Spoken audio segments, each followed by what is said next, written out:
Sorry, is the screen visible? Yeah, yes, sir. Yeah.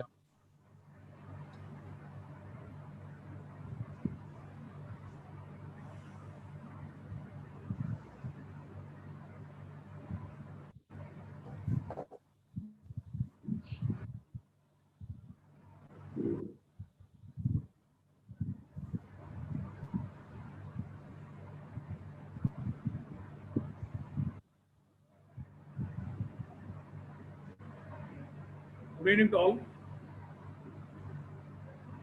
Yeah. Sir, shall we start, Srikanth sir? Or shall we wait for some more time? Um, Wait for 2-3 minutes because participants are yet joining. We'll wait for some more time.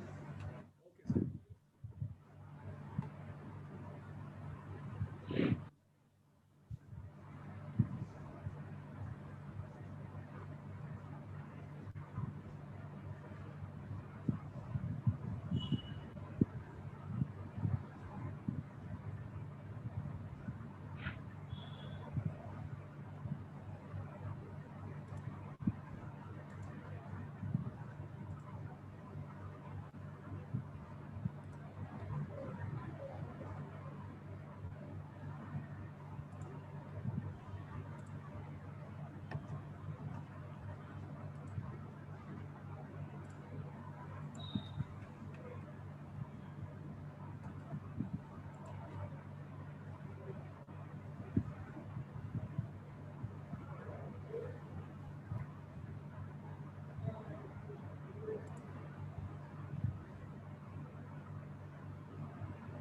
Okay, sir. I think we should start. Shall we start, sir? We will do the introduction part. Yes, sir. Good.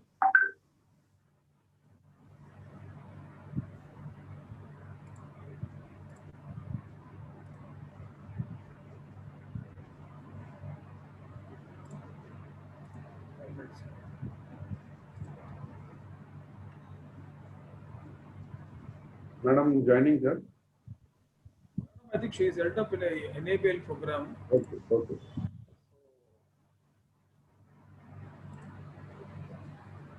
Yes. So good evening to all. Welcome to this World Standards Day webinar series. And today's topic we are going to see about Bonsucro, which is a sustainability standard for sugarcane and sugar. And since the topic is related to the sustainability and the theme of this World Standards Day, particularly for this year 2020, uh, which has been protecting the planet with standards. So in CCC, we thought it would be apt to choose the standards which are related to the theme of this year's World Standards Day.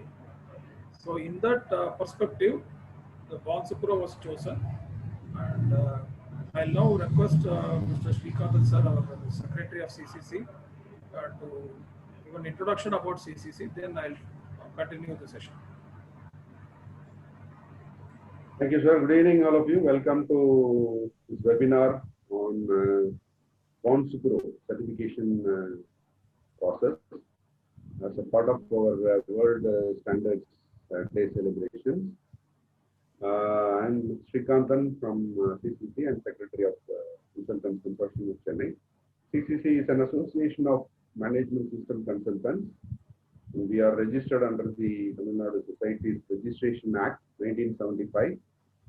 And the background and objective of CCC is to work in alignment with the National Quality Mission launched by the Government of India by educating the industry about the importance of standards, certifications, regulations in the country, as well as in the global markets. So we are striving to encourage responsible consulting to the members of its association and focus on standardized consulting practices in alignment with changing market and industry needs. So the focus is to identify areas and industries in which consultants in the profession of management system consulting can contribute to the betterment of the society and the country. Promote management system consulting in such areas. Our core objective is to collaborate with various industry platforms, trade associations, chamber of commerce, management associations, apex bodies, government, quasi-government organizations to contribute to the betterment of the industry initiatives, which will in turn contribute to the betterment of the society. So, this is a brief about CCC. So, you can talk about the World Standards Day. Yes, thank you, Srikanth sir, for that brief introduction about CCC. And let me introduce myself. I am Ram Kumar. I am the Vice President of Consultants Consortium of Chennai, and I heartily welcome all of you for this session. And the beginning, as I told you, the World Standards Day 2020, the theme has been chosen as Protecting the Planet with Standards. Earth, a finite vessel of life in the vastness of our solar system. Life on Earth depends on energy coming from the sun. However, over the last century, human and large-scale industrial activities of our modern civilization have added to Earth's natural greenhouse gases. They negatively impact our climate and with it all forms of life. At the same time, rapid population growth and broad urbanization call for the responsible use of limited resources. So standards cover all aspects of energy savings, water and air quality. They lay down standardized protocols and method of measurement. Their broad use helps reduce the environmental impact of industrial production and processes, facilitates the reuse of limited resources, and improves energy efficiency. So with this background, now today's topic is Bonsukro, and now I am happy to introduce Mr. Bobby Matthew, who is the director uh, for India and Middle East of SES Global Services, who is having more than 16 years of experience in providing consulting and advisory services for the Indian industry. He's a good friend of mine, and his expertise lies in the area of energy efficiency, environmental sustainability, and climate change. He has been involved in handholding and developing the strategic roadmaps for Indian companies in their sustainability journey. He has been actively participating in formulating policy level interventions and recommendations to the Government of India and other regulatory bodies on sustainability aspects and climate change. He has closely worked with international development and funding organizations like APP, USEPA, USAID, SECO, and UNIDO on climate works, etc. in executing energy efficiency and climate change projects. He is an accredited energy auditor from Bureau of Energy Efficiency, Government of India, and he has carried out more than 75 energy audits and 25 water audits in India and abroad across various sectors like cement, power, paper, aluminium, engineering, automobile buildings, etc. Apart from that, with respect to this today's topic, he is a qualified level 3 auditor in Bonsukro production standard and smallholder standard, smallholder farmer standard. And welcome you, sir, for this webinar on Bonsukro, part of our World Standards Day webinar series. Now I hand over the session to Mr. Bobby and introduce about the standard and the certification process to our audience. Over to you, sir. Thank you. Thank you, Ram, for the lovely words. First of all, I would like to thank CCC for inviting me across for this World Standards Day celebration, and also on the topic of protecting the environment through standards. So as rightly put by Ram, so how standards play a key role in sustainability is something which needs to be looked into. So coincidentally, I come from an organization which has been driving sustainability standards across the globe for the last 35 years. So what I'll do briefly for today's presentation would be to take you across through the standards which are globally acclaimed in terms of sustainability, and then go ahead with my presentation on Bonsukro, which predominantly looks at sustainability in the sugarcane segment. So without further ado, I would start my presentation. And Ram, how much time do I have so that I can take account of it? No, you can Yeah. take some 30 minutes of your time. 30 to Okay. 35 minutes is okay for you. Yeah. Perfect. Perfect, Ram. Yeah.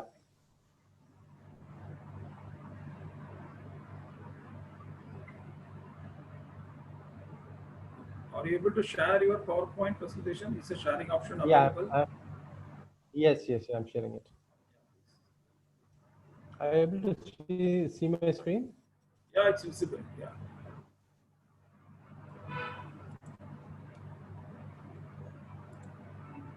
Yeah. Thank you all. Good evening, friends from the industry and my fellow consultants, because I started my journey as a consultant in the energy space as well as the sustainability space, and now working more on the certification level of activities. So I represent an organization called ACS Global Services. We are based out of California in the United States. We have been working very closely on setting the standards for sustainability. So to give you a background about SES, we are one of the international leaders in independent third-party certifications for environment claims as well as standards development. So we work very closely on developing standards, one on standards, and working with the claims on sustainability related certifications. We are in the field of auditing, testing, certifications, and verification services. We have been in the market for the past 35 years and having certified more than 11,500 1,000 products have been certified metrics across various certifications. So looking at what we do, we probably work with businesses, governments and NGOs across the globe. One is to demonstrate their sustainability vision as well as social responsibility vision to its participants and then take it forward. And then secondly, what we also work is with governments wherein we develop standards for climate change. So we are working very closely with governments for standards development on supply chain. We are working on climate footprints. We are working on disclosure mechanisms.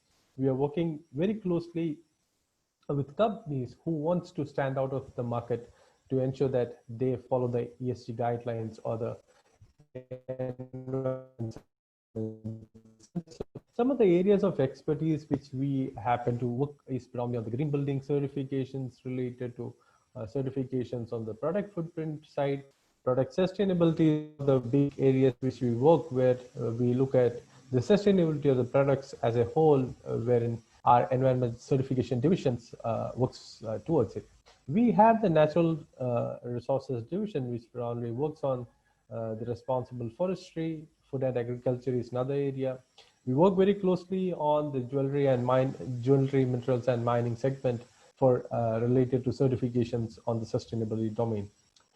To give you a brief impact of where we are and how do we operate out of, though we are headquartered in the US, we have operations across the globe. We are having significant presence across the globe in these particular geographies. We work very closely in the South American market, India and the Southeast Asian market. China is one of the biggest markets for sustainability, though we normally say that China is kind of a driver in terms of goods, but in terms of sustainability, they are on one of the largest pedestals which is there. So what are the various activities which we do? I want to kind of briefly summarize to you as well as give you an area. So SES operation is on the environmental certification service, wherein we look at the indoor air quality certification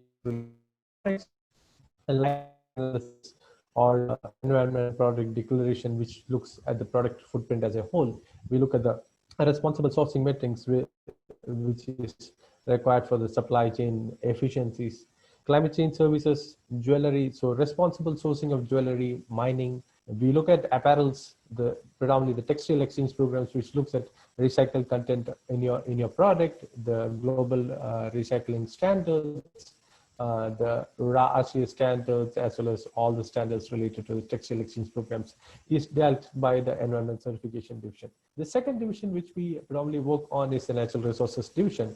So wherein we work predominantly on a couple of programs like the FSC certification of the Forest Stewardship Council, which predominantly looks at sustainable forestry or the responsible forestry initiatives.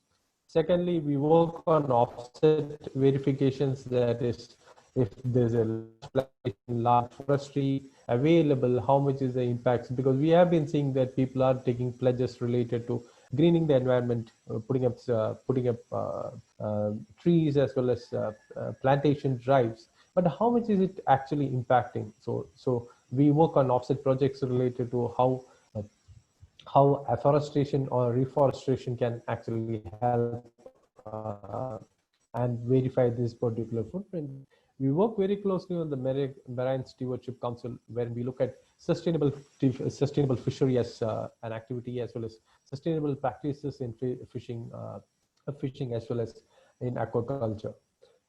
Then another area which we work predominantly is on the food and agriculture, wherein we work on food safety trainings, the certifications related to organic as well as the non-GMO certifications. Then we have developed standards, which is predominantly the sustainably grown standards as well as the pesticide residue-free standards, which is kind of our flagship programs across the globe on the food domain. So to give you a brief, so these are the standards which I have been speaking about. I will take you across a journey of how we started about and how we went about. So we started in the year 1984 when we started with at the time, sustainability was kind of pretty new to the market. So we had actually predominantly started with the pesticide residue-free certification for fresh producers. So it looked at how much is the quantity of pesticide which were used in the agriculture as well as the fresh fruit produce which was being drawn by the producers in the US market. Now, over the period of time in the early 90s and 95s, we started working very closely on developing the ISO 14000 standards and predominantly on the labeling standards for life cycle claims. We were working very closely on the FSC program. We were initially a partner in the program before and becoming the legal valid entity for doing the certifications for FSC. Then we were initially one of the first accredited bodies to do organic certifications in way 2000 levels, and also the first ones to be certified for the Marine Stewardship Program. Over the years, we have grown our activities. So we started working over the period of time. We knew that we had to advance ourselves and then work on various areas. We started with the cafe for coffee manufacturers across and initially we started the exercise along with the Starbucks. The Starbucks was one of our customers, and we started the sustainability drive for them. So which is kind of the norm for Starbucks, all the Starbucks stores, as well as all the sourcing guidelines for Starbucks. Then we, in 2012, we officially became SCS, which is SCS Global Services. We started from Scientific Certification Systems to Scientific Certification Systems Global, and we brought in the Kingfisher logo. So all SCS certified products or any product with the Kingfisher logo is from SCS Global. So it's kind of become the trademark for organizations across the globe to actually follow. We were the first. We were also part of the Better Cotton Initiative as well as the Living Product Challenge, and we very closely work on conflict-free smelter programs. So wherein someone looking at we go to jewelries which says that it has a responsible sourcing guidelines. So the responsible conflict-free smelter program was initiated to ensure that the rights of the mining community was kind of ensured, and the sustainability practices were actually followed. So in 2017, overall, we could achieve a carbon offset of around 125 million tons of carbon dioxide was verified. So it's kind of our customers, how we are working on. We are one of the Sustainability Leadership Award winners. We one of the third-party certifiers by EPA, which is the United States Environment Protection Agency.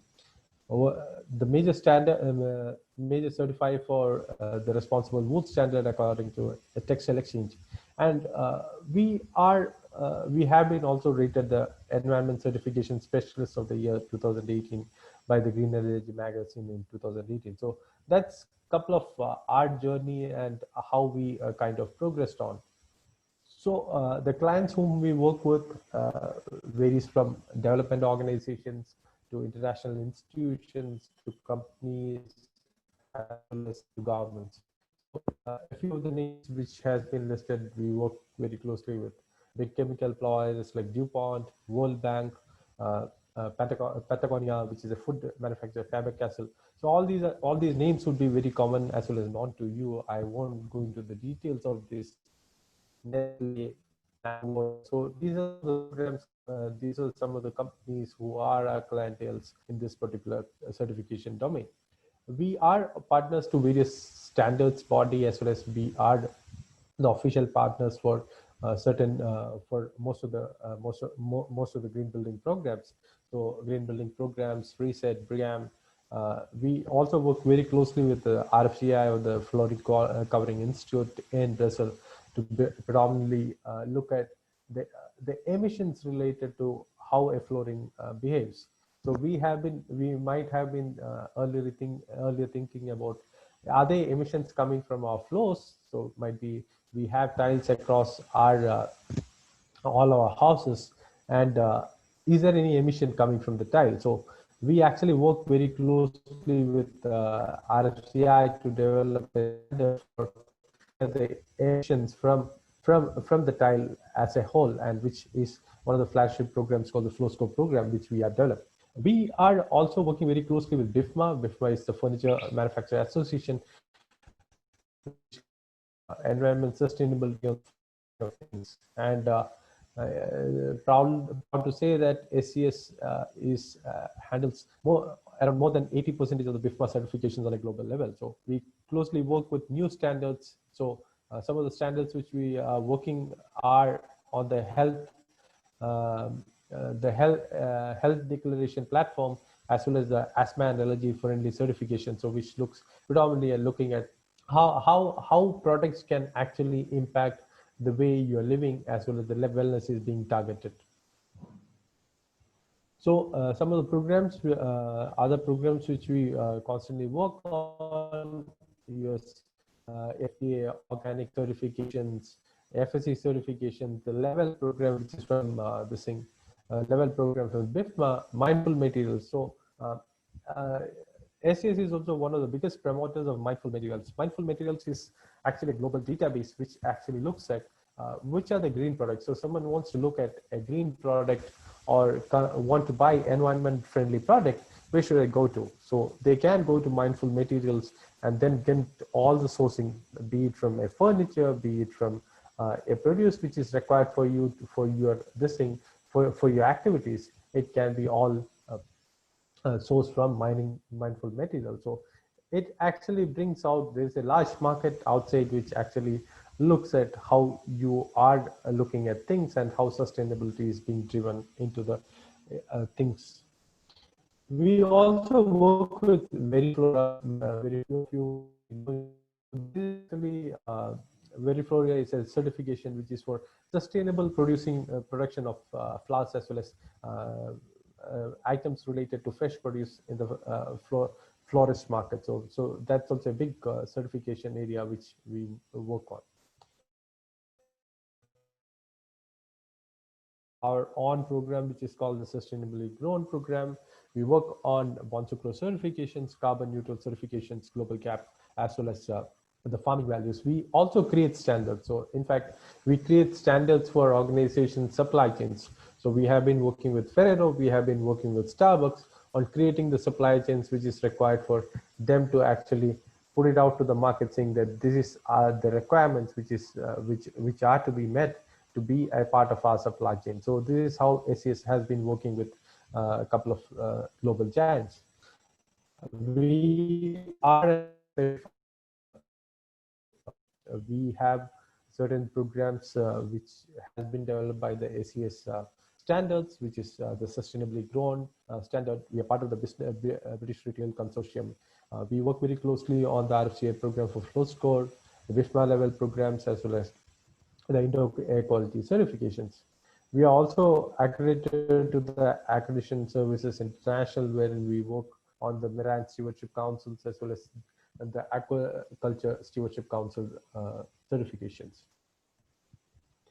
So now talking about why third-party certification matters. Now you have been hearing that we are green, companies coming out with statements saying that companies proceeding with claims saying that we are green, we are producing sustainable products, we are looking into driving sustainability commitments, which is related to driving initiatives, which predominantly looks at on a green side. But actually, whether it's green or not green, that's something which is kind of the notion now.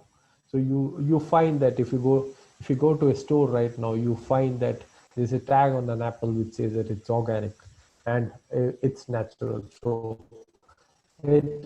there's a pricing which is available for that, and also you tend to pay more to actually get that particular. But is it actually organically proven, or is it actually meeting the requirements which is there? So that's where an independent third party comes into picture. So we look at mitigating the risk and protecting the brands on, because we look, ours is an organization which look at the scientific ways of looking at things. We don't go by view of things saying that, okay, this is sustainable, so let's adopt it. We actually look into the scientific principles related to how the sustainability is embedded into the system, and the certification matters. We differentiate the products with validated claims, which we say if it's a carbon neutral product, we substantiate that the company's emissions are mitigated, and there is a program which is initiated by the company to ensure that the entire activities are being followed up, or there's a continuous improvement plan. And we also look at a growing market of buyers. So someone who looks at the Sustainable Grown program or the ACS Indoor Air Quality certified products knows that we are kind of meeting the standards. That's why we are affiliated with all these global bodies who actually recognize the way as well as we do things. And this all comes from the way intense research as well as development which we do. So initially we are a group of scientists who have been working the sustainability domain to get these practices carried out. To give a brief about the services of SES as a whole, to give some of the programs of SES which might be of interest before jumping onto the wagon of Bonsucro. We work on 3 areas, probably on the product sustainability side, on the certification angle, on the supply chain side, on the responsible sourcing angle, and the climate change side on adopting measures for reducing the carbon footprint as well as the climate footprint. The first certification which we have is the green retail certifications, wherein we work with retail players for ensuring that all the stores, all the retail stores, because you have retail outlets across the globe, so are meeting the standards of sustainability. So currently we are working with Starbucks for the Green Stores framework, which is kind of the global benchmark for indices looking at any retail store. So if you're looking at Starbucks as a whole, they're looking at all their stores to be green by 2030, and it will be a standard which would be adopted, which is being looked as the epitome for certification. We have the Indoor Advantage Gold certification, which predominantly looks at the product, the indoor air quality of products. So let's say I have a furniture in my which I'm manufacturing. So how much is, let's say I have a chair which is being manufactured. Is there any emissions which is coming from the chair? So we look at, so this is going to be a part of the indoor environment. So see how much is the impact based on various formulations as well as various criteria and then find out whether it's meeting the standards, which is related to the low emitting materials credit, and it is meeting the requirements of the EPA guidelines, which looks at the indoor air quality. So indoor air quality, because of the scenario of COVID crisis, people are looking at having systems which are better at improving the indoor air quality overall. So we work very closely on the life cycle assessment. So any product or a service or any products which needs to be declared, saying that what is the product sustainability of it on the carbon footprint side of things, and also on the LCA side, life cycle analysis, starting from cradle to grave or cradle to gate, we actually approach it and then certify the products on the environment claims. We work very closely on the Alliance for Water Stewardship, which is a standard which looks at water stewardship as an angle. So we have been seeing water positive as well as water neutrality, but here we'll be looking at how water certifications or how responsible matrices can be improved for looking at the water footprint as a whole. So here the water stewardship standard is kind of the global benchmark when you're looking at the one. Earlier we used to be looking only at the water footprint. Here we look at the environment quality and health, as well as the associated communities who are involved. So let's say I have a factory. I don't look at the factory alone, but I within the factory or nearby to the factory, or the near farmers who are part of this thing, or the households which are near to my factory. How are they looking at water, and whether my operations are impacting their operations? And it's kind of a collective exercise wherein we do and certify the entities. So we have certified recently, we have certified Google to the standard. So all the Google facility in the US has been certified to the water stewardship standards. We work very closely on the responsible jewelry programs. So wherein a company looking at ensuring that the produce or the metal which is being used in the jewelry is from a sustainable source. We work on all these certifications. Jewelry sourcing programs, where is the raw material coming in for? We worked on the fair mine certifications as well as a responsible initiative, so which looks at the sourcing of the raw material as a whole and how the program derives. Recycled content is one of the largest growing certifications for SCS, and which is of global acclaim. So right now companies are looking at, because we look at how sustainable is your product, how recyclable is back, what the content of recyclability in my product. So it looks at the recycled content in your products, and this demonstrates your capability that you are able to manufacture a product which has recycled material in the particular product. So which is kind of the norm across the globe, which is becoming the norm. So in EU as well as in US, you need to have a minimum percentage of recycled content in your product, which is a norm right now. So that's how organizations as well as governments are thinking about the sustainability line. Then you have the mining certifications, or the IRMA certification, which looks at, are you sourcing it from a sustainable mine? We are working with asthma and allergy friendly certification programs to ensure the product is asthma as well as allergy friendly certified. So this would be for products which is ranging from textiles to furniture. We work on this particular standard. We work on carbon footprint. Carbon footprint is one of the develop footprints and ensure that we work on environment claims validation, which looks at energy efficiency, formaldehyde, reused material. So any claims validation which is based on ISO 14025, we work to ensure that companies meet the requirements and get the demand fulfilled. We work on zero waste certifications, zero waste landfill certifications, responsible sourcing programs for the global supply chains. We work to get them certified to ensure that any certification entity which gets into the responsible sourcing certification line ensures that the product is certified to this global level. Carbon verification, like I mentioned, we are working with a couple of all the major players across the globe. Delta Airlines is is one of the companies whom we have been working to get their emission reviews over a year period. We had recently certified the beer, Fat Tire beer, which is in the US, to the carbon neutral standard. So it ensures that the global requirement of being carbon neutral is something which they have adopted in ensuring that all the producers are carbon neutral going forward. So that's how we work with organizations, progressive organizations who want to put their foot in the market, because this becomes a powerful marketing driver for them. Natural resources side, just like mentioned, I won't go into the details of it. The FSC is one of the certifications we work on: forestry stewardship systems, sustainable food programs, probably on marine stewardship side, as well as the aquaculture side, to get sustainability certification, which actually helps the producer as a whole. It's just like getting a tag of organic certifications overall.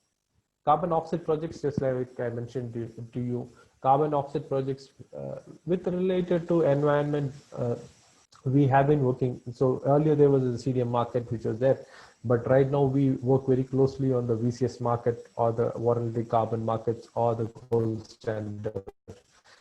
Have been part of these particular standards, and we are part of the Verra certification also, wherein we look at whether any of our programs, which even CSR programs, so that's something which might be new to you, CSR programs which are contributing to the sustainability development goals, can that be verified? So we do the verification. Let's say that someone who is investing in getting from the traditional cooking methods to a cleaner source of cooking for communities or for villages, we can get that particular standard and then ensure that the livelihood of these particular people or the villagers are being uplifted. So we can work on carbon offset projects ranging from forestry, land use, and also to diverse projects like if there is a landfill, how much is the project impact which is related to that. So come to the topic of the day. I know that it's already 20 minutes past, so on the BONSOCRO certification. So what is BONSOCRO certification? I won't go into, because all of you are certifying consultants, certifying bodies, working with various organizations. I won't go. I will give you an overview of how things are and how the opportunity lies forward. BONSOCRO certification, it's actually a global multi-stakeholder non-profit organization.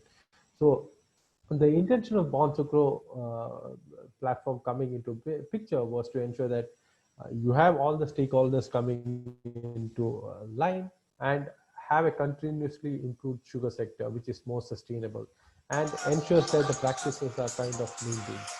So it looked at reducing the social and environmental impacts related to sugarcane production as well as its derivatives. It also looked at how the economic viability and efficiency of all operations. So it means that starting from the beginning of the process till the end of the process, how the economic viability is possible, and how it is meeting the growing demand of sustainable products. Now we have been looking at how clean our producers are, because that's fundamental from all the food we eat. So we want to be associated with something which is healthier to us, which comes from a sustainable source to us, and ensures that ourselves as well as our families are kept, as well as our neighbors, our neighborhood is kept in a safe as well as well manner.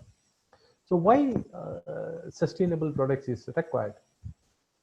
If you're looking at the Indian sugar scenario as a whole, India happens to be the second largest producer of sugar in the world.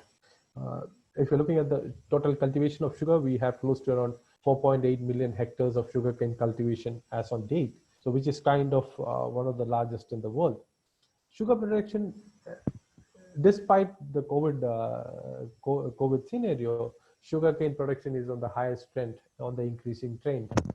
And we had the largest exports in the last 10 years. So if you're looking at the exports 50% has been the increase in exports. If you're looking at the top five producers, you have Brazil as well as India as the top producers of sugar. So Brazil predominantly has a huge quantity of sugar which is being produced, and over the period there has been a decline because most of the sugar which is produced in the Brazilian market goes for ethanol, so manufacture of ethanol, whereas India is predominantly an exporter of sugar. So that becomes a guiding factor for Indian as meet the growing demand of the global sphere. Bonsucro as a certification, as I mentioned to you, is a multi-stakeholder certification. So in this certification, it means that it looks at it looks at how buyers are looking at sustainable supply chains for meeting their sugar demand. So it starts from the farming community where the producer cultivates his cane, and the sugar cane is produced, and it goes to the millers or the milling or the refiners where it is converted into the sugar, or it's further refined into ethanol as well as the subsequent byproducts, and finally the buyer who buys it and then sells it to ensure that the entire supply chain is kind of met. So all these areas, it actually looks at the supply, the environmental as well as the practices which are followed in all these three entities. So when you're looking at it, so what has been the impact? No, you might ask what Bonsucro is, why Bonsucro is. So if you world's sugarcane cultivated land is certified under Bonsucro. So we have close to around 9 mills in India who are certified for the Bonsucro program, and we have a couple of others lined up which will be going in the near future. So overall, if you're looking at 25% of the world's sugarcane land is engaged in Bonsucro. So either you are working with Bonsucro or you are buying in the produce from certified sugar mills. Now, what it looks at overall, what has been the impact? So farms are looking at certifying. The major thing it looks at is on a sustainable production. Sustainable production means one, the land use, the water use, as well as the yield which is coming to the farmer. So this actually looks at a model that everyone should benefit, and the community as a whole should actually improve upon. So that's wherein it looks at the impacts related to this particular certification comes into picture, and this is of a growing demand, and companies across the globe wants to be associated with something which you're doing things. And to give you an example of how this has been instrumental in India is because we have been reading in the headlines right now that Delhi is going to face, because of the stubble burning which is happening in Punjab as well as Haryana, as well as in the northern districts, northern states, there is a toxic air intensity which is going to be in Delhi. Whereas one of the principles which is imbibed into the Bonsucro movement is that farmers as a whole should not practice cane burning. So it is not to be practiced. And if you're seeing, so as I mentioned, 9 mills in India are certified. So this accounts to close to around 1,000 farms, more than 2,000 farms across the country, already ensuring that they don't burn the rubble, and that is a reduced impact which comes to the environment. So how it is contributing on a global, on a national level is something of very predominance when you look at this particular rating. The certification process predominantly looks at two areas of activities. Just like I mentioned, it has the certification is predominantly saying farm to the buyer. So it has two standards. So basically, the certification process has a production standard and the chain of custody standard. So production standard looks at the milling areas where the milling happens, where the cane is produced in the sugar, and the chain of custody happens where the final products, the sugar is kind of changing from one entity to another entity. So if I produce sugar, I send it to a buyer who buys it, keeps in a warehouse, and then sells it to another player, or it might be a chocolate factory, or to a beverage manufacturer. It actually looks at how this chain of custody is being replicated, and to ensure that the production, to ensure that the material which is coming in from various sources are being kept intact. So you have two standards, one production, chain of custody. Now, one more thing which has happened here is that there's something called the production standard for smallholder farmers. So what happens is that initially, when the standard was developed, it was predominantly developed with the Western market in picture. So what happened was that you have large farms which are 25 acres, 50 acres, you have big plantations, cane plantations, which are family owned. So the production standard only was devised. But when it came to India, we have all small farmers, might be less than 5 hectares, 20 hectares, 2 hectares. More than 5 hectares is you can count on your hands, because that's how our farming practices as well as our laws of the country has been devised. So what has been dealt is that we had farmers in India as well as representing the community of the smallholder standards, smallholder farmers. They actually devised a particular as well as the measures which needs to be maintained at these particular entities. So there was a production standard for smallholder farmer which was developed, which predominantly looks at the agriculture practices as well as farming community as a whole. So certification predominantly has one, the production standard, and the chain of custody standard, two different entities. But as a organization as a whole, if you're till the production of sugar as well as for selling, you need to consider both these standards to get into this particular framework of certification. So what it looks like. So Bonsucro, we have been hearing, okay, Bonsucro is sustainability. What it looks at. So it looks at 6 pillars. One is on the legal part. So the law of the land needs to be maintained. Second, it looks at the human rights and labor standards. Labor standards and human rights across the entities. So across the value chains, it starts from the farmers to the milling section to the buyers who are buying it. Resource and production efficiency, what is the input which go into the cultivation of cane, to the output which comes out of it, and what are the production efficiencies which are being maintained and how it is being sold. Biodiversity and ecosystems is something, so it ensures that the biodiversity and the ecosystem is maintained according to the standards. Then, as all standards says, there's a continuous improvement. So it's not a one-time activity. It needs to go on a regular basis. And finally, companies who are ethanol manufacturers or biofuel manufacturers who have an export-oriented orientation towards the EU markets, they have to look at the EU Renewable Energy Directive, which is an optional under the standard. So it looks at 5 pillars: legal, human rights, resource, biodiversity, and continuous improvement. So that's what companies who are looking at Bonsucro standard needs to look at. How the process is.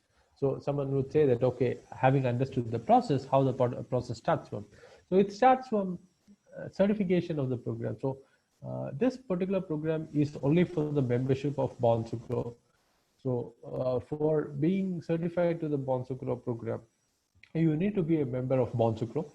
So then the scope of certification, predominantly the cane as well as the sugar, which needs to be certified, needs to be scoped, as well as we need to create a boundary for it.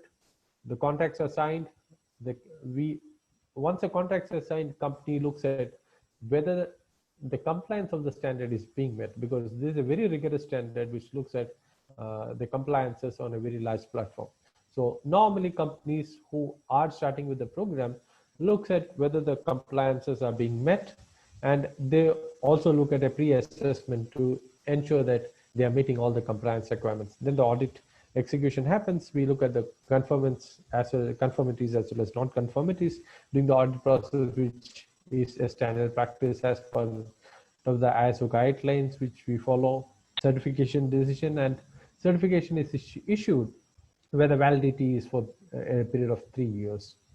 And even though the validity is for 3 years, the annual surveillance audit still remains for these entities. Auditing approach is, we are an ANSI certified entity. We adopt ISO 90001 11 principles for auditing the management system. Someone who needs to audit for the Bonsucro standard needs to be a qualified auditor from the Bonsucro qualifying. You need to be level auditor for being part of this program, and needs to have substantial experience. So you need to bring in the sugar background experience as well as because this looks at how the value chains are being built, and the standards are being revised on a regular basis. So you need to be up to date with how the standards requirements are being met.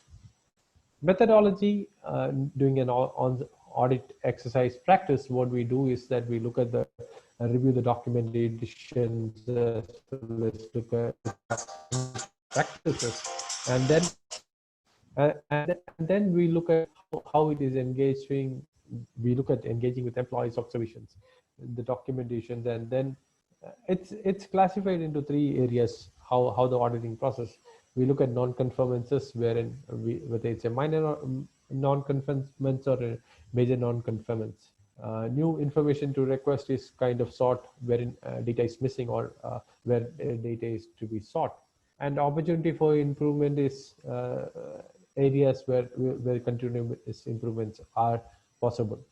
So, so one of the criteria in this particular certification is that you have the parameters of the criteria defined into core and non-core indicators.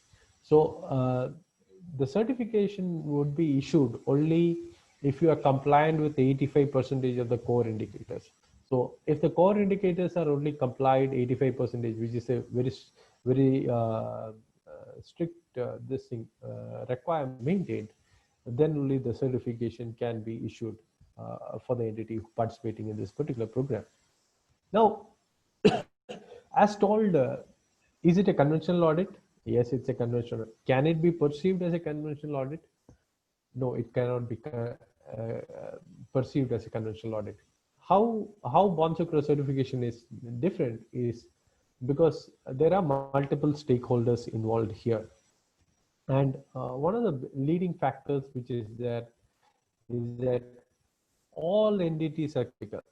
So most of the time we have come across organizations who want certifications, who would ensure that the checklist mechanism is followed to ensure that all his practices, all his system requirements are met and is in compliance. But here, that is only a part of things.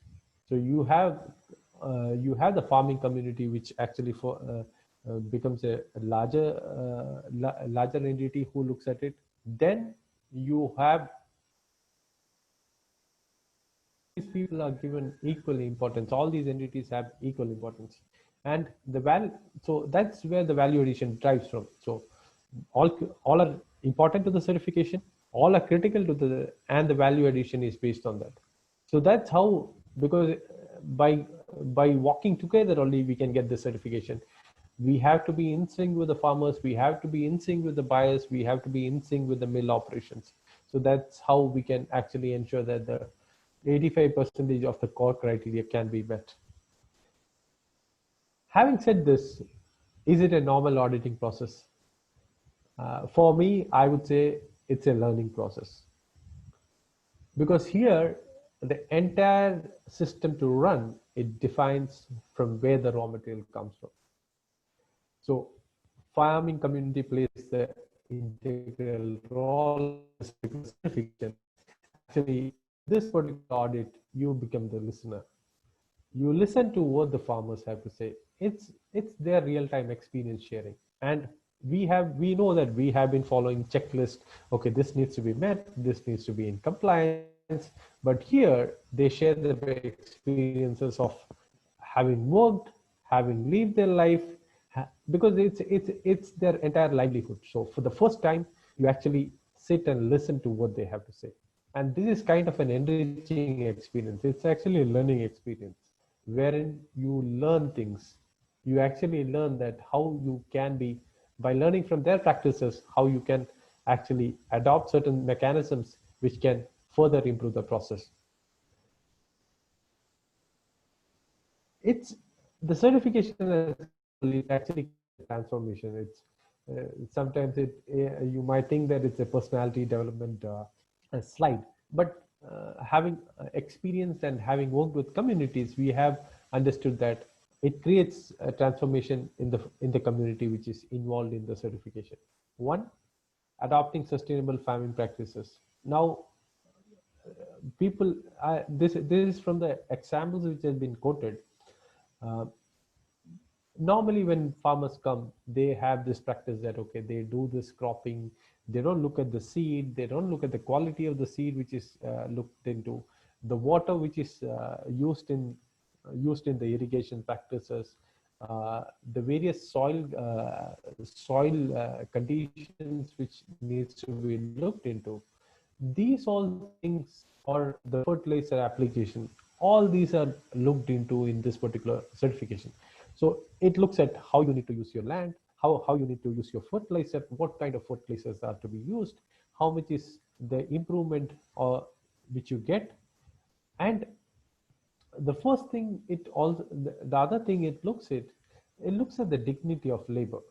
So dignity of labor we have been seeing in organization, but dignity of labor for a farming community, let's say, uh, farmers are one of the most, I would say that it's much unrecognized community, wherein people say that okay, you don't have a dignity of labor. But here in this particular standard, it looks at how the fair rights of farmers as well as the workers. So it's not only the farmers, the workers in the farms, how it is being maintained is looked into. Are they getting their wages? Are they getting their amenities? Are they looking at how this thing, how integral they are a part of the system is being looked at. So the dignity of labor is kind of being addressed here. Better land use management, and obviously it actually by adopting these practices, there's an improved yield. So we have seen farmers who are adopting these practices telling us that there has been a 10 to 15 ton per hectare improvement in the yield. So which actually helps them in a better livelihood. So it actually transforms the individual as well as the community as a whole. So that's where this experience actually creates value. And definitely we feel that these are drivers for change. So by adopting the standard, it improves the productivity both at the farm level as well as at the mill level. It ensures that labor rights and inclusivity is being practiced. Equal gender distribution, equal wages is being practiced, and dignity of labor is being practiced. Right to bargaining is kind of addressed. Resource efficiency. So resource efficiency means at the mill side, how effectively they are operating the system. Biodiversity is by doing all these activities, how do you ensure that your resources are being used to the optimum level, and then you ensure that your land, soil, as well as the nearby communities are being maintained as it is. This overall leads to climate change mitigation, because so I always believe that climate change mitigation is not something that which can come off the air. It needs to come based on the various practices which are imbibed and which makes it our way going forward. Does the role of certification body end at the point of certification? That's what people that's what the notion which thinks. Once you certify an entity, it ends there. So that's not how we work with organizations. Act as an enabler for communities. So one is that we work very closely with NGOs across the globe to ensure that sustainable practices are imbibed into the production of agriculture crops. And it doesn't end there. So what we do is that once that is being established, we have pledged to share the experiences towards the search of sustainable and inclusive production processes. This would be communicated to NDTs across the globe, and which can be adopted across the planet.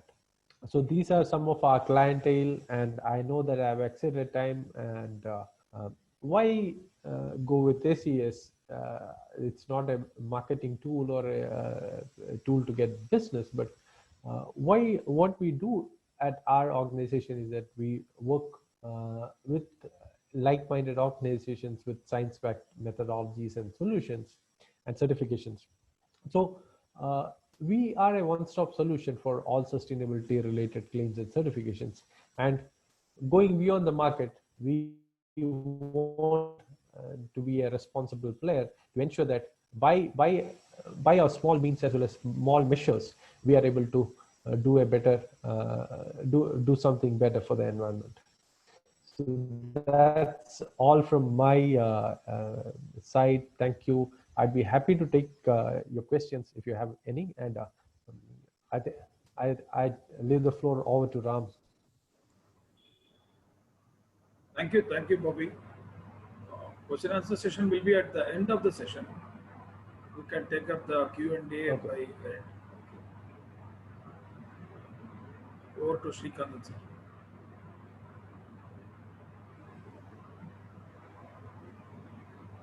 Sir, can you share your? Yeah.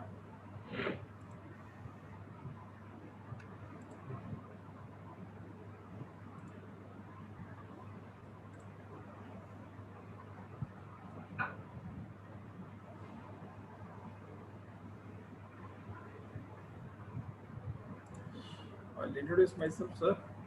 Matthew, sir, you have to stop sharing your screen. Yeah.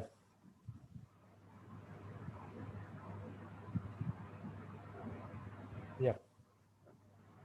Thank you, Mr. Bobby Matthew. It was elaborate and very detailed presentation, and gave us a lot of insight into the SES Global Services and the Bondsugro certification scheme. Most of us are quite new to this standard, so we are all enlightened to get to know the new standard. And we will start working in that direction, sir, as you suggested, and we will promote this standard.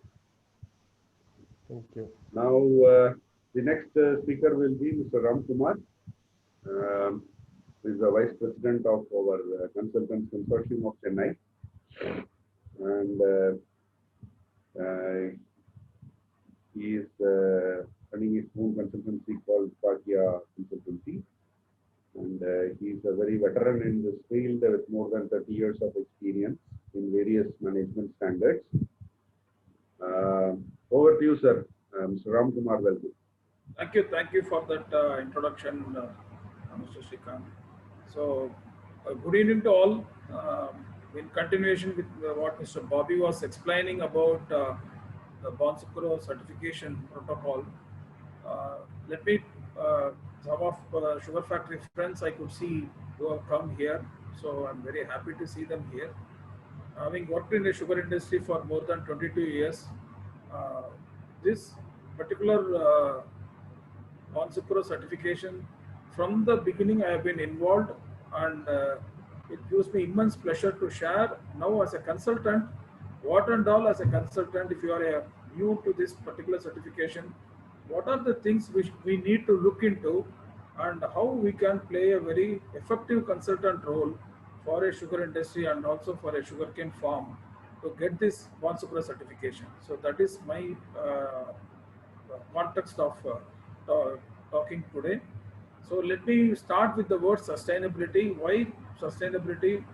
Why the word is gaining importance? We are all aware because of our planet is having an impact due to the climate change, and particularly the agriculture part. It must be a sustainable thing, which is actually feeding millions of human beings in the world.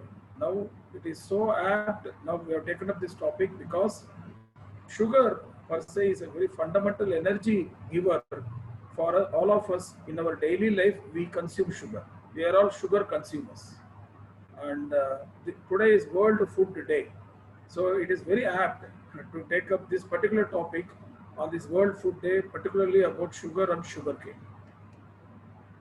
See, there are three pillars in which the sustainability stands upon. We can say it as a three-legged stool. So one of the pillar is the environmental thing, and the other one is the social, and other is the economic. So environmental, social, and economic are the fundamentals of sustainability, fundamental pillars of sustainability. And particularly with respect to this environmental, if you see, Mr. Bobby was explaining about water stewardship. In fact, there are a lot of, there is a certification called as water stewardship. In Bonsucro, they are very much particular about the usage of water, but in the farm as well as in the mill. See, in the sugar industry, the main raw material is the sugarcane, which comes from the farms. And the growers, the ryots, they grow sugarcane in the field and supply it to the mill. That is a basic fundamental thing, which why I am saying this, because some may be new to sugar or sugar industry. That's why parallelly I am introducing the topic to all of you. Okay, so water management is very, very important because the consumption of water by sugarcane comparing to the other crops is little bit higher, and definitely the water source which is required for growing sugarcane, uh, it must be an assured water supply which must be there. Now a lot of technologies have come into play. Many farmers have started adopting drip irrigation, and the spacing in which the cultivation they are doing, uh, wider row cultivation is now happening in many parts of our India, where the water efficiency is being implemented, and also the water usage also has been reduced to a greater extent. And particularly in the mill, whenever the sugarcane comes, sugarcane per se, it is having some 70 to 75% of the ingredient of sugarcane is water. So by crushing the sugarcane and extracting the juice and boiling it, the excess water in the sugarcane is recovered by the mill, which is called as condensate. The people who are from the mill background, they may be aware of this word condensate. So the condensate, so the water consumption for a sugar mill is very low because comparatively the majority of the water comes from the raw material itself. So that water is getting recycled.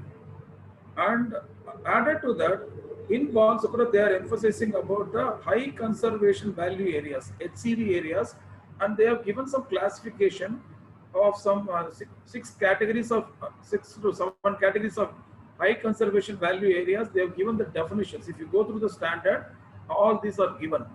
It is nothing but the forest coverage area, adjoining the forest area. Some of the farmers may grow the cane, and slowly they may even encroach upon the forest area, which is not encouraged. And in our country, strict laws are there. So that particular point is asked. And about the environmental impact assessment, EIA, there is a environmental impact assessment which has to be done for all the cane fields. For example, because of the usage of fertilizer, because of the usage of pesticides, because of the transportation of cane from the farm to the sugar mill, some of the pollution that is happening, which is having an impact on the environment, that impact assessment has to be done.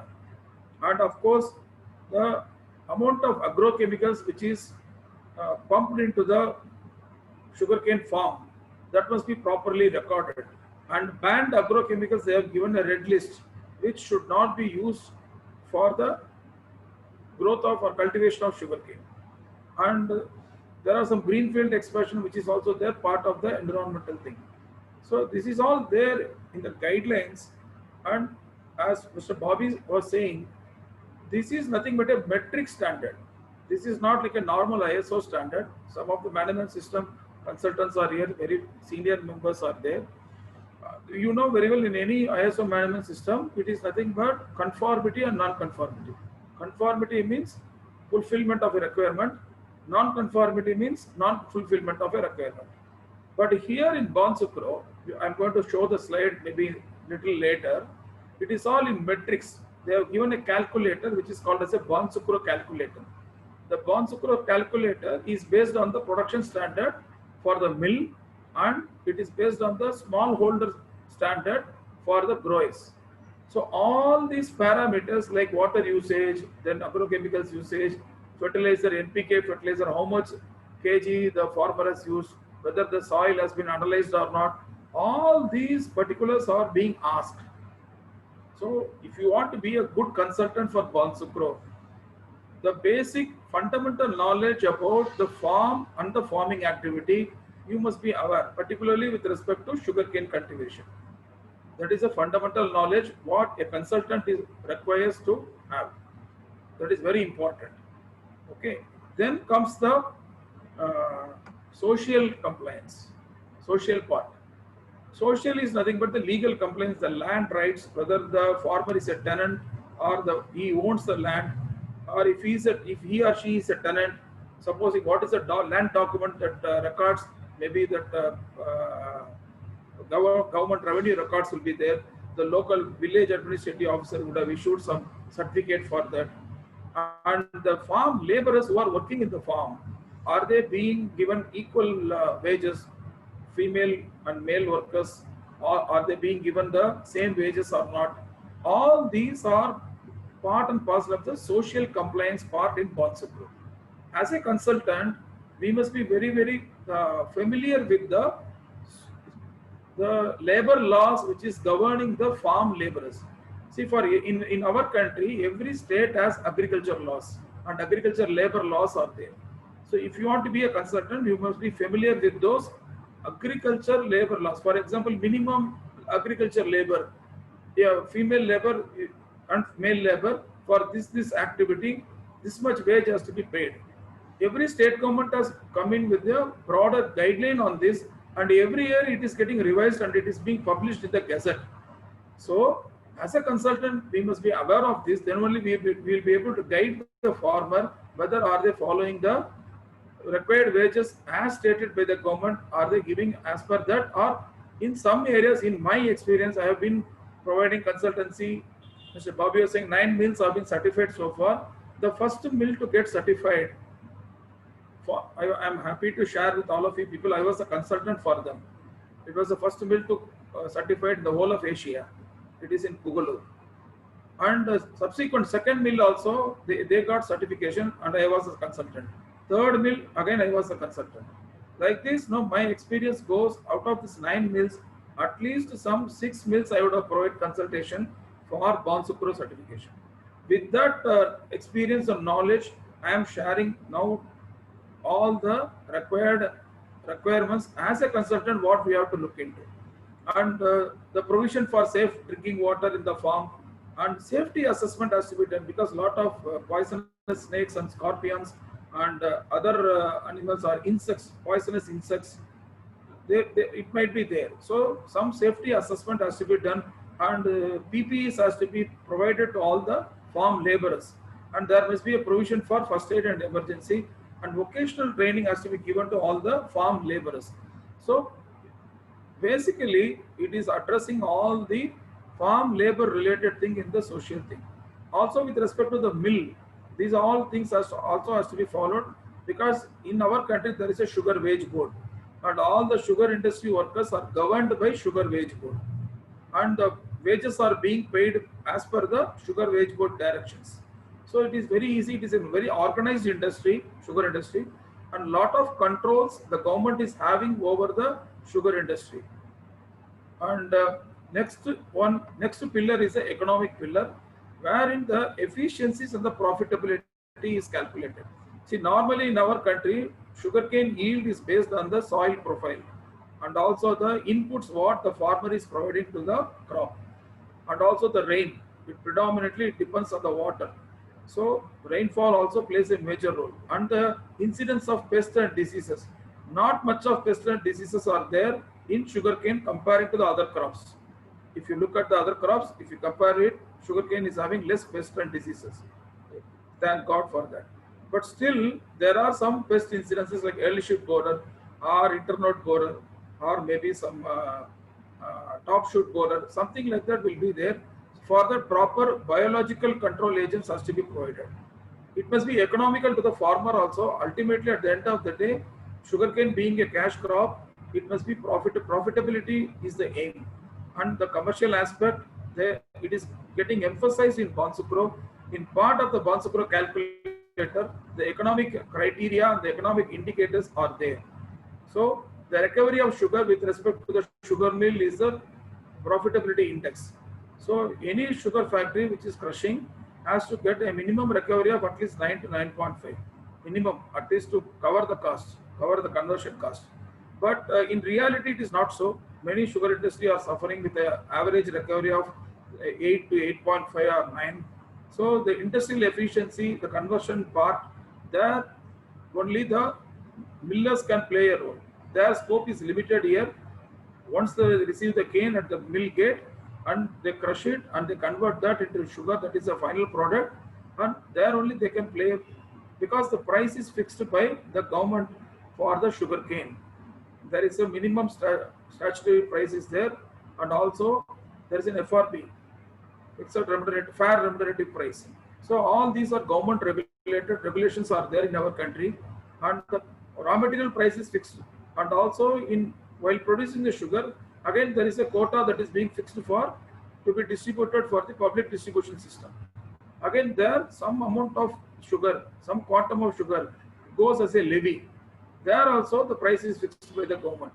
So the raw material price is fixed by the government, and also the finished goods are also fixed by the government. So the only thing where the industry can play a role is only with the conversion factor.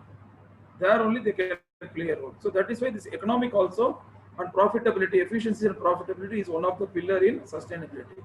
So sugar industry in India, as Bobby also showed one slide with respect to that, sugar industry is the second largest agro-based industry after comparing the cotton industry in India. After textile industry, sugar industry is the largest one, which is the largest employer with respect to the farm laborers and also the unorganized sector where the harvesting laborers are there.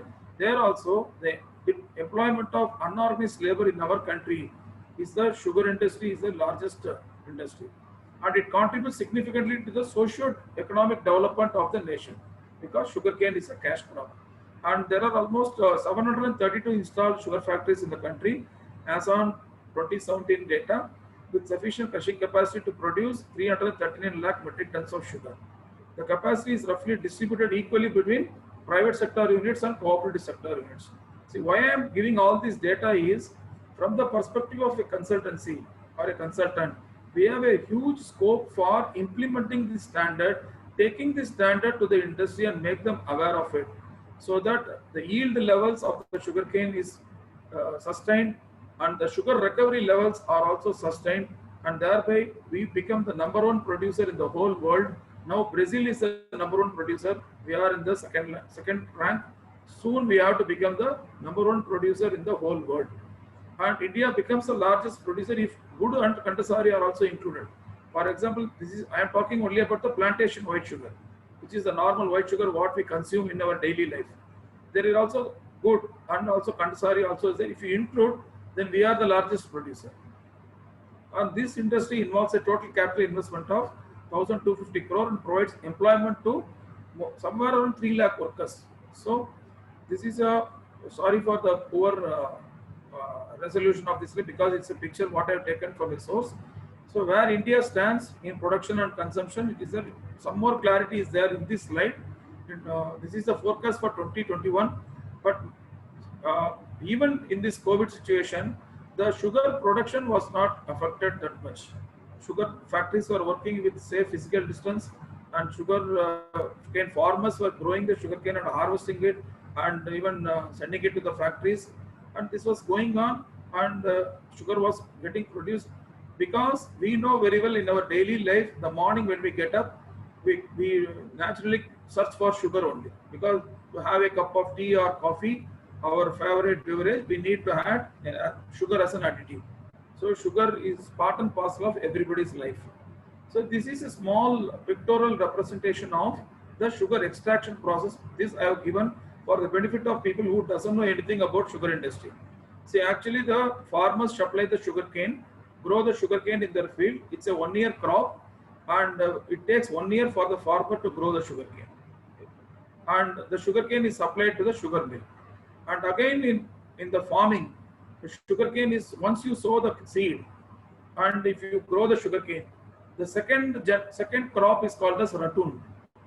And even there are farmers in our country who have gone in for some 10 or even 15 ratoons. It is very economical, because every year the farmer need not spend money for preparing the land as well as for the seed cost.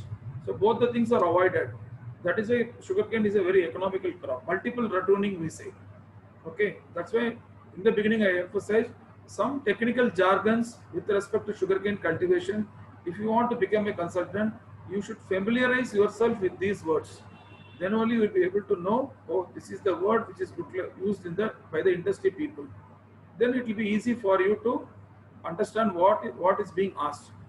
Then the sugarcane comes to the sugar mill, where the sugarcane is crushed, and again the juice is extracted. Again the extraction, it depends upon the milling coefficient. Some have 5 mils or 4 mils. Some even have 7 mill rollers, where the milling coefficient plays a major role, where the juice is extracted to the maximum, and the fiber which is remaining there is called as bagasse. And bagasse is the raw material for power generation, where the bagasse is burnt in boilers, and that energy is used to run the turbines, and the power is generated, which we call it as cogeneration. Every sugar factory, we call it as a sugar complex, where sugar complex means not only sugar is produced, the byproduct, which is the bagasse or the fiber, is utilized for generating power. So it is a green energy, because it is directly coming from the field. And this power cogeneration generates power and supplies the power to the grid, which is a renewable energy. From sugarcane juice, then the sugar is getting extracted. So sugar is produced, and one of the byproduct from the sugarcane juice is the molasses. Molasses is the raw material for distillery for producing industrial alcohol or ethanol, or directly the molasses also is sold externally. So this is a short nutshell about how a sugar factory works, or how the sugarcane and the sugar industry is related, and what are the flows, different flows. In Bon Sucrose, they are actually, this Bon Sucrose standard covers from the farmers to the, in fact there is a standard supply chain or chain of custody is there. So the chain of custody standard, even it takes up to the dealer, sugar dealer, and also net result to the consumer. So this covers the entire chain, starting from the raw material production till it is consumed. Sugarcane and sugarcane from farmer is crushed to get the sugarcane juice and bagasse as a byproduct, which can further be used in power generation, which I said just now.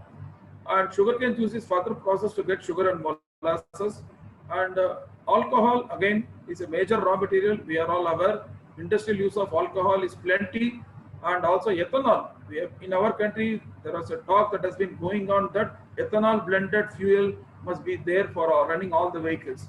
Maybe it may come in the future. That time, definitely the sugar industries will be playing a major role.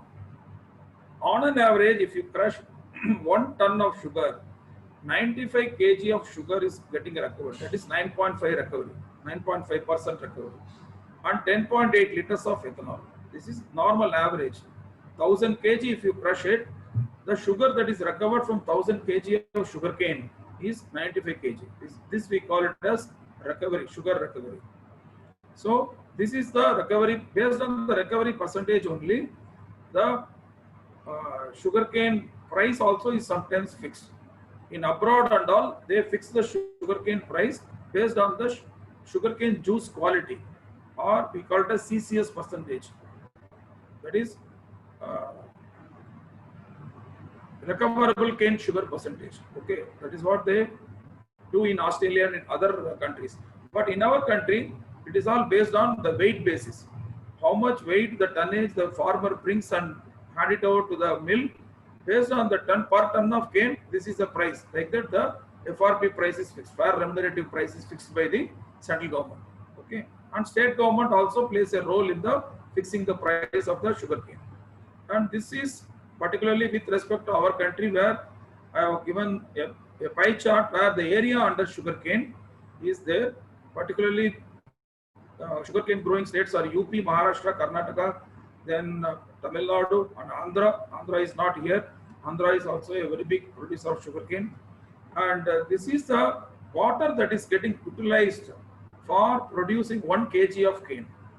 You can just imagine, for producing 1 kg of cane, 292 liters is being consumed in Maharashtra and 99 liters in Uttar Pradesh. And in Karnataka, it is 266 liters.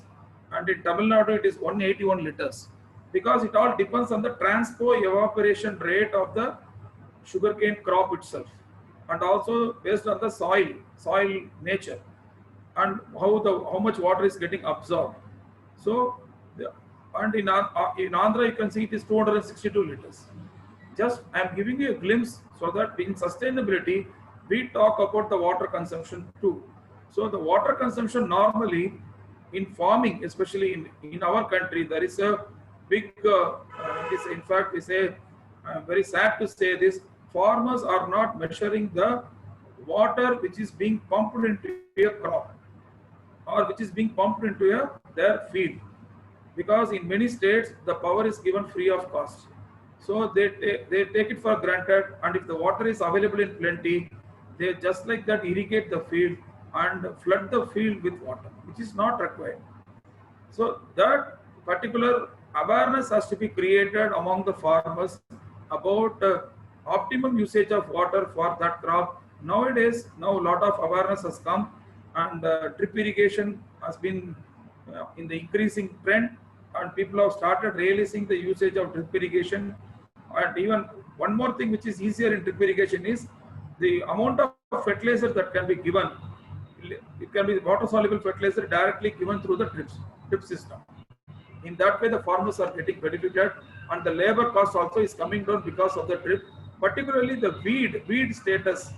Since the water is flooded in the field, lot of weed will grow, and to remove those weeds, again they have to use a mechanical tiller or a power tiller, or manually if they want to do, they need to engage some laborers for it, which again is a cost. So nowadays, many youngsters who have been taken up farming, they have realized the importance of this drip irrigation, and they are doing it. And wonderful work is being carried out by the cane extension people in the sugar factories, and also the cane development wing, and the research institutes in our country where sugarcane research is being taken up, and all our scientists in our country are really working hard for a commercially viable, economical way of sugarcane cultivation. Practices are being evolved, and it is being technology is being transferred to the growers. Okay, so this is a sugar cycle in a nutshell. Lower the sugar production if there is a lower cane for sugar, then decrease in area under cultivation or higher cane areas. These are all the various issues in nutshell which I have given here. Maybe you can leisurely go through that, because rupees per quintal is increasing every year on year, and it is a cash crop, and of course cost of cultivation also is increasing for the farmer. From the business perspective, these are the things which is being looked into. One is the institutional sales is picking up a lot in sugar. For example, Pepsi, Bacardi, Coca-Cola, all these great giants in food, they are all buying bulk quantity of sugar from the sugar factories, and they are ready to pay a premium price if it is obtained through a sustainability route. And continual improvement is also happening in terms of improved sugar quality, hygiene conditions, and good safety practices.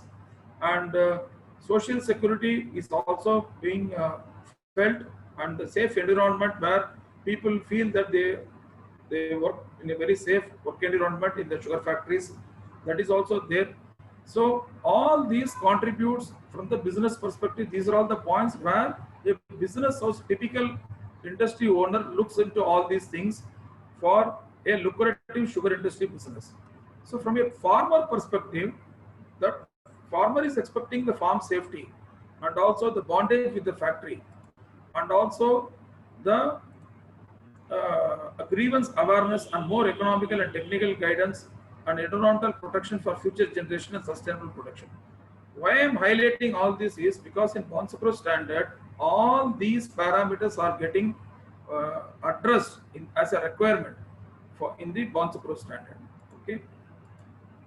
What is a Bonsapro production standard? The production standard helps the farmers and the mills their productivity and key environmental and social impacts. See, that is why I gave a very big introduction about all these environmental and social impacts. On the road to certification, businesses can increase efficiency, lower the energy use and reduce the waste, all the time improving on the bottom line. There are two standards in Bonsapro. One is called as the production standard and other one is called as the production standard for smallholder farmers. See, in a country like ours, the farmers, their land holding is very small. And for them, exclusively, we have been representing Bonsapro. Previously, it was not there. Because I've been involved from the inception. I'm sharing this with all of you. Previously, there was only one standard, production standard, where there are two components, mill and agriculture.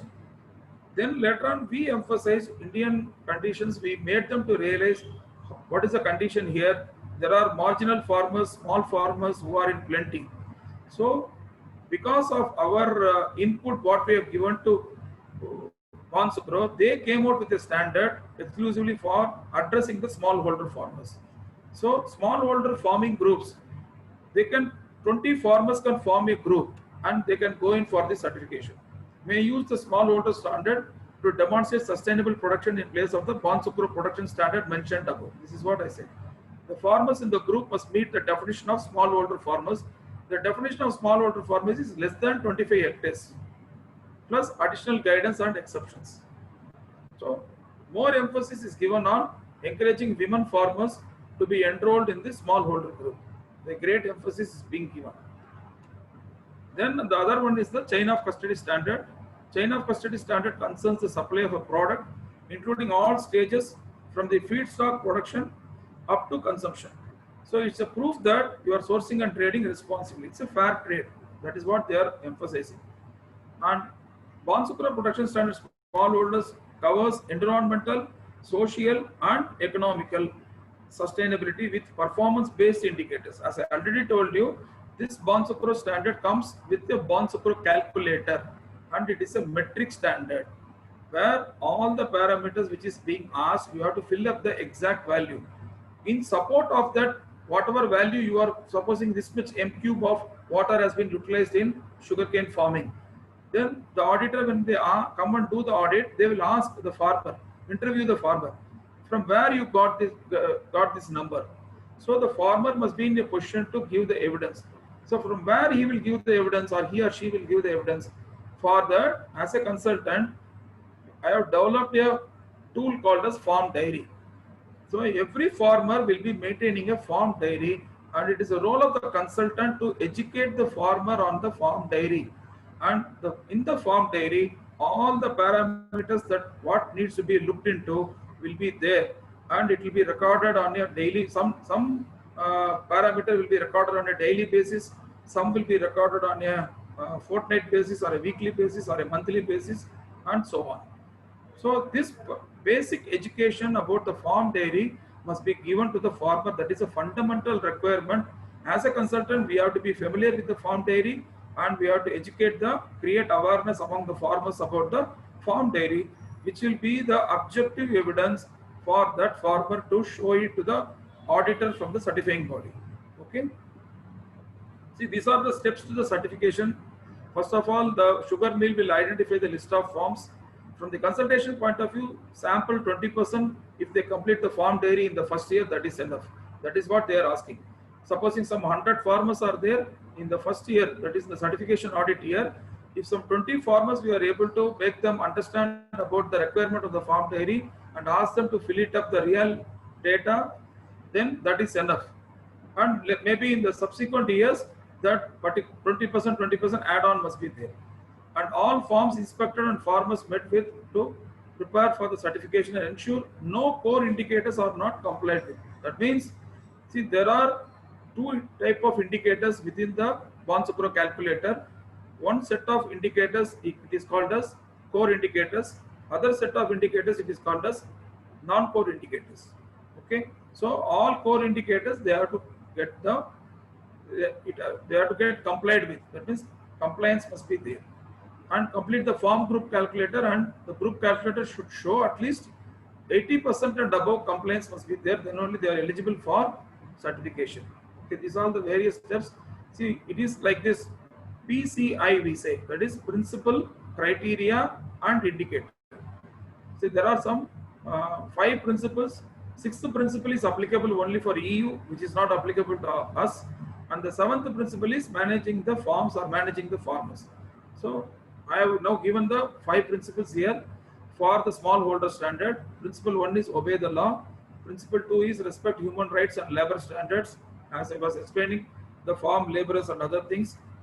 Manage the input, that is a fertilizer and other agro inputs, production and processing efficiencies to enhance the sustainability. Principle 4 is actively manage the biodiversity and ecosystem services. So normally the ecosystem services, that means the ecological balance must be obtained, because of the cultivation of sugarcane. Normally there is a practice in our country, after harvesting the cane they used to burn it, and because of which a lot of microorganisms in the soil, earthworm and other related species, both animal species and bird species, it may get destroyed because of that practice.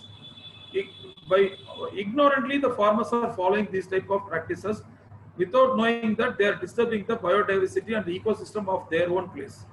See, this awareness has to be created. As a consultant, we need to be aware of this, and we need to create, and we need to see what are the bad practices that the farmer is following, and tell them that they should discontinue these type of things, because earthworm is considered as a companion of the farmer, and it is the only thing which is burrowing the soil 365 days and provides aeration to the soil. So we need to educate the farmer and continuously improve key areas of the business, and of course it must be economically viable. That is a thing which is talked in the principle 5. And of course principle 7 is managing the farm itself.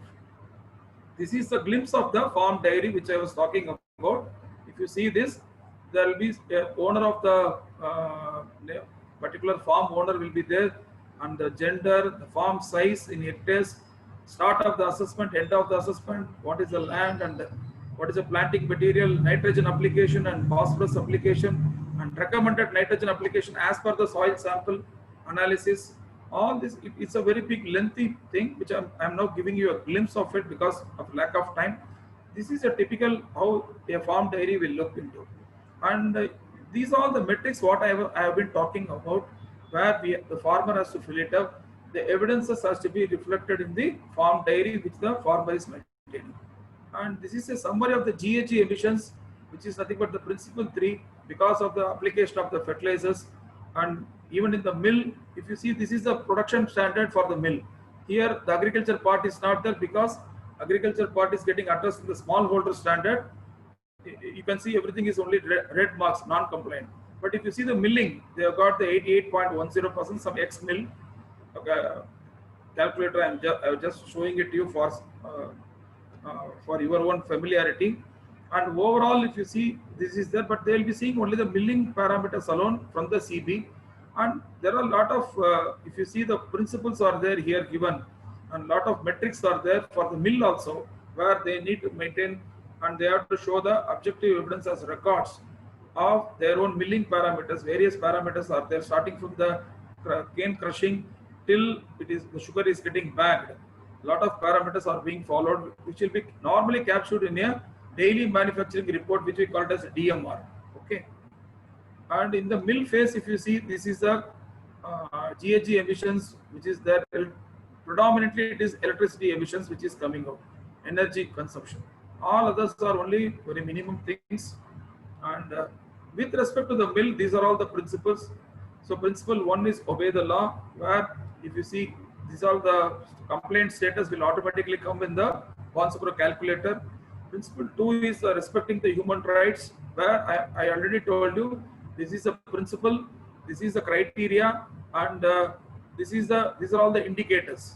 Okay, so PCI we say, principle, criteria and indicator, and normally it will be denoted with 3 numbers. 2.1.1 means principle 2, criteria 1 and indicator 1. That is like an ISO standard. There are clauses and subclauses. Here in Bonsucro, the class numbers are given like this: principle, criteria and indicators. Okay. And principle 3 is management of inputs. These are all things which is pertaining to the mill, sugar mill. Okay. And principle 4 is the ecosystem, which is again dealing with the dissolved oxygen, that is the BOD level and the COD level, which is being maintained for the effluent that which is generated in the sugar mill. So all these part of the pollution control board, definitely any sugar industry will be maintaining. So we need to get all those data from that. And in principle 5, again, continuously improve key areas of the business. Again, we have to, there are a lot of indicators which is there. And in nutshell, the role of a consultant, facilitate the industry in understanding the requirements of Bonsucro production standard, that is for the mill. Facilitate sugarcane farmers in understanding the smallholders agriculture standard, particularly for the farmers. We have to talk in their language and make them understand the parameters, and helping the farmers in maintaining the farm dairy, and helping the smallholder farm manager who is in charge of the 20 farmers to maintain the Bonsucro calculator, because that person will be somewhat a knowledgeable person who will be appointed as the farm manager for that particular cluster or the group, and helping the factory executives to maintain the Bonsucro calculator with respect to the Bonsucro production standard. So this is all in nutshell. For that, we need to get familiarize ourselves with the Bonsucro calculator and also the Bonsucro standard, for which trainings are being conducted by Bonsucro, and it is all there in their website. If you Google it, you will be able to get it. And for any queries also, I'll be happy to share my experience and my knowledge with respect to Bonsucro sustainability standard. So let us develop a sustainable sugar and sugarcane scenario in our country. Thank you very much.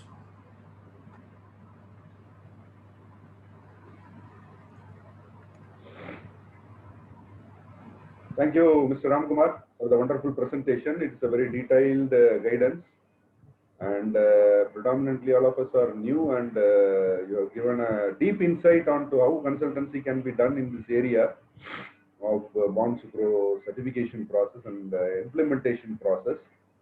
Especially those indicators shows that it's a performance-based standard. So that's really good. So thank you. Now we will, there is not much of a question and answer. There is no questions. Basically, only I've asked for the standard. I think it's available in their site, correct? Yeah, it is available, sir. Oh. It is available. They can download all the standards, production standard and also the smallholder standard, and also the chain of custody standard also. They can download it from the website. Only thing is, Bonsucro calculator will not be there in the website. It will be there only on request. They'll be able to share it. Oh. Yeah. Is there anybody has any questions? I think there are only less participants, so there is not much of one. It's also a new standard for many, so Yes. there are not much of questions. So, but particularly, it is a sector-specific standard, but that's why the response maybe is very low. Yeah. Anyhow, we can close the session, sir. Yeah, we can. Yeah. No, ma'am, anything you want to add? Come on, ma'am, you want to say something? No, nothing, sir. Actually, my apologies. I couldn't, I had to join just about half an hour ago. I got stuck in the other meeting. Now, that's okay, because we need to do regular engagements like this. Industry education is very, very important.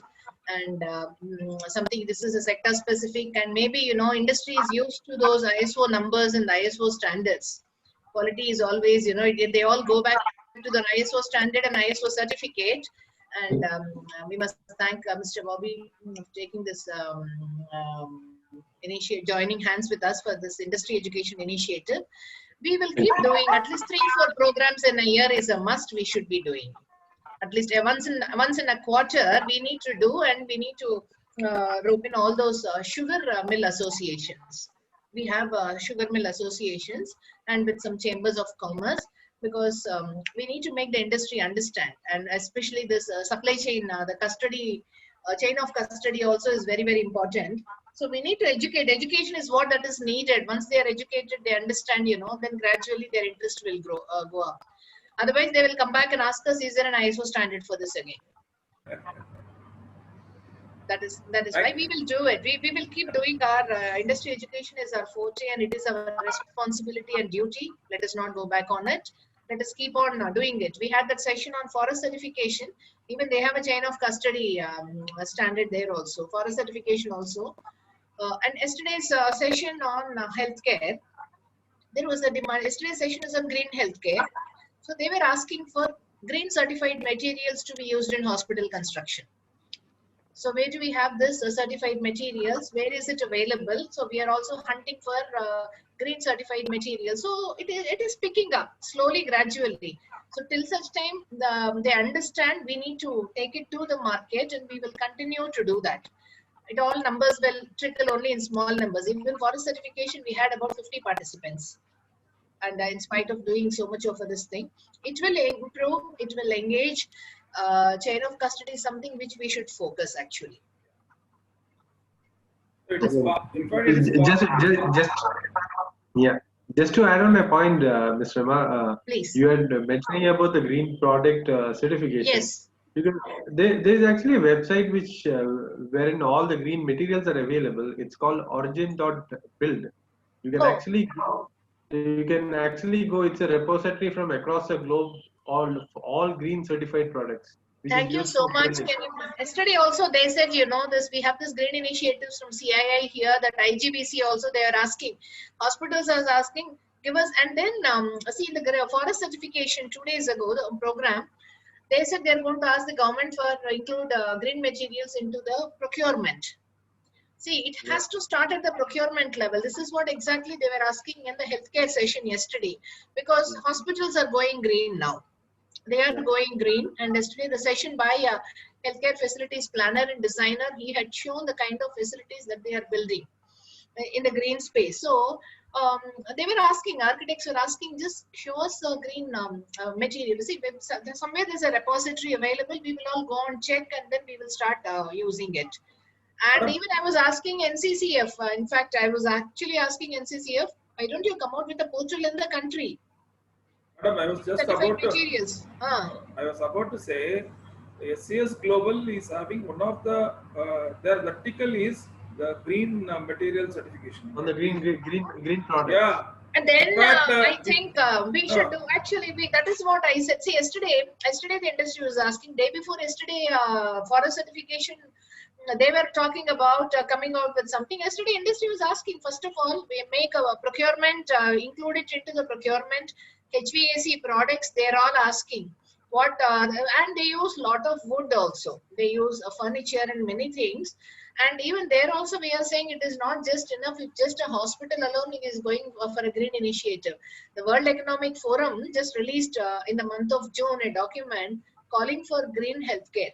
Okay, so they are saying the same chain of custody, the drugs and the devices also have to become green, not just the healthcare.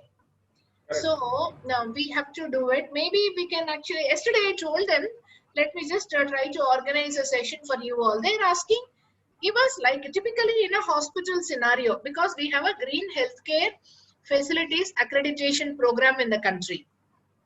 Yesterday's session was that. So there was an accreditation program they spoke, and healthcare facilities planner we have introduced, and he really showcased beautifully how green facilities are built. And then people were asking about for the kind of budgets. Then they said, at least we will start doing green in a small way. We may not even do an entire structure, maybe in a step-up model. So show us, tell us ready-made, where the greens are. Hospital industry, if I have to use, where are the certified materials available, we will do it. And my recommendation to NCCF Srikanthan sir was there is, furniture and timber wood, all these things have to come. You go to Ministry of Finance. Link it to construction industry, they're using a lot of this wood. Yeah. So give, sir, the housing, the people take, consumers take a lot of home loans. By and large, that's a home loan market is a huge market. So the banks have to do the first step of giving less interest rate, 0.5% or whatever it is, interest rate for a building which is used green materials. True. So it has to start from there. Then the consumers will demand, the builders.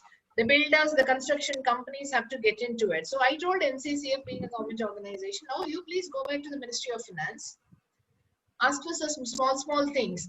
So yesterday they were asking in the this thing also, healthcare industry also, to a larger extent, if they can really do it, they should be incentivized for using green materials. Right. I think we can also, this is very nice. I didn't know that SES Global is into this actually. Yesterday we had close to about 100 participants in that session. 150 registrations we had 100 participants.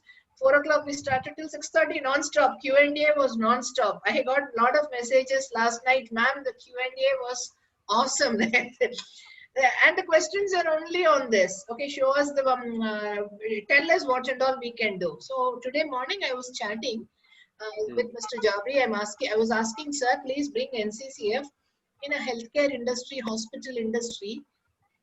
What green materials are available? Let us start with that. Maybe we will ask SES Global. I can definitely share you which are the Indian companies which are providing the green materials here in India. So to start with. That's okay. That's okay. No, but at least see, whichever is the certification. See, when say the green certified, whether you certify in India or yes, NCCF said the same issue. We don't have CABs. We don't have certification bodies. They are asking for certification bodies. NCCF is a scheme here developed, and they are asking for certification bodies to enroll and empanel. And many of the schemes that are in progress, they are equally good. Material certification like that, they're coming out with many schemes. Now we can actually plan for one initiative. SES Global, let's keep on doing one program in 3 months. Industry education on multiple topics, sector specific. If you want to do a focused engagement for construction industry also, yes, please, let's organize. But we need to do green promotion more. More thing SES Global they are doing is with the jewelry industry also, madam. Jewelry, what is it actually? We can ask jewelers. We have our association, Chamber, Andhra Chamber has got all leading jewelers there. Members, all our jewelry members are there. We have a good jewelry association. We work on the response. Yeah, we have the responsible jewelry certification as well as looking at the chain of custody of where the materials has come in from. So that's kind of the new buying norm which is coming into the market. Sir, this is something which we can do from our Andhra Chamber, because GRT Jewelers and all those jewelers are the members. They are in the committee. We can do one program, and they have the Jewelers Association. So when they come and talk, all their members will come. It's very nice. Yeah. We can do that. I can share some material to you so for your this thing knowledge. So please, no, absolutely no issues, because we are very serious about this sector. We are a sector, as you know, as consultants, we are sector agnostic. See, my strength is more in healthcare, and maybe Srikantan's strength is more in something else. And so as an organization, 20 years, we've spent a lot of time in the services space, more so with healthcare. So healthcare engagements, I actually involve myself in many things like that. Sector agnostic, and we do work with chambers of commerce. It is industry education. That is where you have all the entrepreneurs sitting there. So that is why I am saying we can do, because they will bring their members from the association. So responsible, see, any domain, any scheme, any standard, today we are asking only for the responsibility quotient only. We can do that. Please let us know. Like, what we request is, like, for example, DQS has given us a list. Ma'am, these are all our interest areas. You please help us. All our initiatives are purely education. We are interested in bringing, because at the end of the day, there are so many standards, so many schemes are available, but we are all again running after only specific. Still, we are run after the ISO 9001 and all those standards only. There are many things available. So we need to educate the industry. Education is what is required jointly with the industry platforms. That is how it is. Not that Bonsucro, even I was asking, sir, fine, even if you get 10 members, no issues. Let us continue to educate the industry. That is very important. Thank you. Thank you. Okay, Thank you. thank you, Mr. Bobby Matthew. Thank you. Bobby. Thank you for your your valuable time. And thank you, Mr. Ramkumar, Thank you, for sir. your presentation. Okay, we are only 4 of us, so Yeah. have a great evening. Thank you. Thank you. Thank you. Have a great evening. Thank you. Thank you so Thank you. much. Bye-bye. Thank you. Good night. Thank you. Bye.